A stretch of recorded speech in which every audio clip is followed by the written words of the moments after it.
Hello दोस्तों, अगर आप हरियाणा कौशल रोजगार निगम में लगे हुए हो, कच्चे कर्मचारी हो, अडोब बेस पर डीसी रेट, पार्ट टाइम या अन्य किसी भी प्रकार की आउटसोर्सिंग पॉलिसी पार्ट 1 पार्ट 2 या फिर आप एक सीपीएल हो तो बहुत बड़ा धमाका। जी हां दोस्तों, सुबह सुबह आज 22 अक्टूबर 2025 को आपने थंबनेल में देख लिया, 22 अक्टूबर हरियाणा कौशल रोजगार निगम हो।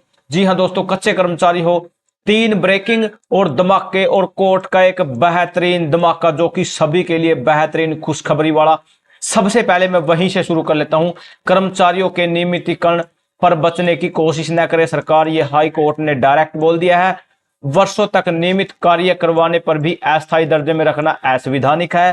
कोर्ट आदेश लंबे समय से सेवा दे रहे अस्थायी दैनिक वेतनभोगी व अनुबंधित कर्मचारियों के नियमितीकरण को लेकर याचिकाओं पर पंजाब एवं हरियाणा हाई कोर्ट ने पंजाब एवं हरियाणा सरकार को आड़े हाथों लिया। कहा कि सरकार इस मामले में संवैधानिक अदालतों के फैसले से बचने की नीति अपना रही है। जस्टिस हरप्रीत सिंह बराड़ की एकल पीठ ने इस रवैये को असंवैधानिक करार देते हुए कहा कि न केवल कर्मचारियों के मौलिक अधिकारों का हनन है बल्कि समानता व गरिमा के सिद्धांतों की भी अनदेखी है। दोनों राज्य बार बार ऐसी नीतियां बनाते हैं जिनका उद्देश्य अदालतों के आदेशों को लागू करने से बचना होता है।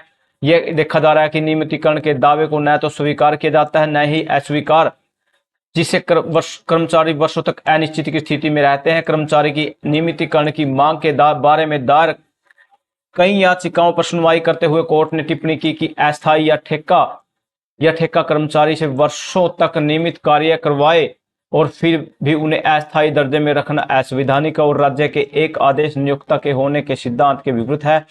हाई कोर्ट ने स्पष्ट किया कि वित्तीय संकट, स्वीकृत पदों की कमी, योग्यता की अनुपलब्धता या सर्वोच्च न्यायालय के पुराने निर्णयों का हवाला देकर नियमितीकरण से बचना न्यायोचित नहीं ठहराया जा सकता। राज्य और उसके अधीन संस्थान कर्मचारियों को शोषण नहीं कर सकते और उन्हें स्थायी लाभों से वंचित नहीं रख सकते। कोर्ट ने यह भी कहा कि अस्थायीकरण कर्मचारी के जीवन में सामाजिक सुरक्षा के अधिकार पर गहरा प्रभाव डालता है। लंबे समय तक अस्थायी स्थिति में रखे जाने पर उनकी पेशेवर स्थिरता, पारिवारिक जीवन और आत्मसम्मान प्रभावित होते हैं।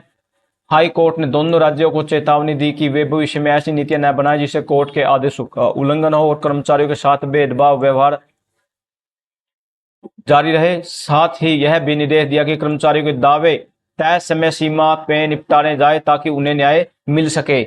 यहां देखिए दोस्तों, कच्चे कर्मचारी का वेतन व 1 महीने की अप्रूवल मिलने पर जताया आभार। यहां पर देखिए दोस्तों, कर्मचारियों को 1 महीने की अप्रूवल के लिए भी जताना पड़ता है आभार। नगर पालिका कर्मचारी संघ ब्लॉक कैथल व मीटिंग ब्लॉक प्रधान महेंद्र सिंह बिडलाना की अध्यक्षता में नगर परिषद में हुई संचालन में यहां बैठक मीटिंग में 165 कच्चे कर्मचारियों का वेतन 1 महीने की अप्रूवल की मांग के लिए किए गए संघर्ष के कारण एक जीत के रूप में माना जाता है। दिवाली के मौके पर हुआ वेतन अप्रूवल को दीपावली का तोहफा बताया।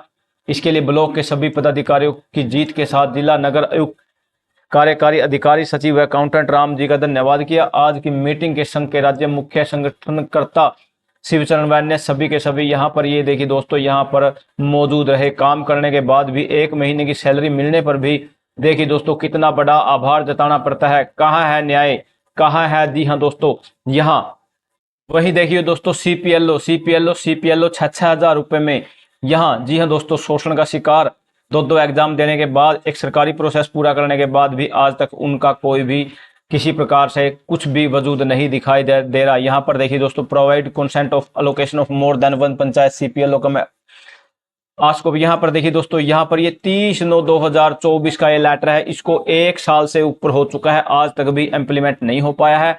यहाँ from the secretary government of Haryana citizen resort, यहाँ ऐसा सुनने में आ जा रहा है कि एडवोकेट के माध्यम से अब इस पर भी कुछ सीपीएलओ का यहाँ आवाज उठाई जा रही है। All additional deputy commissioner cum district citizen resource information officer, यहाँ पर memo number allocation of more than panchayat of CPLO cum ask and additional remuneration there of.